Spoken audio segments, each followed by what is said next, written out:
Hello বন্ধুরা, আমি আজকে আবারও একটি মিনি ব্লগ নিয়ে আপনাদের সামনে হাজির হয়ে গেছি।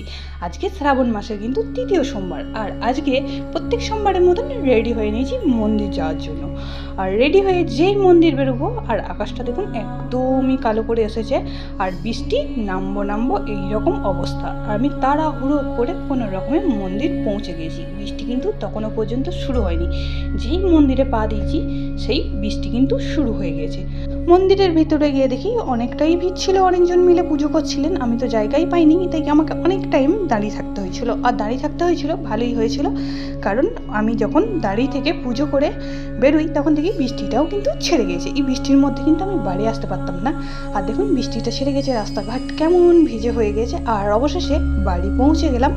আর বাড়ি পৌঁছে এসে এখানেও কিন্তু আমার মহাদেব আছে, সেইখানে কিন্তু আমি জল ঢেলে নিলাম।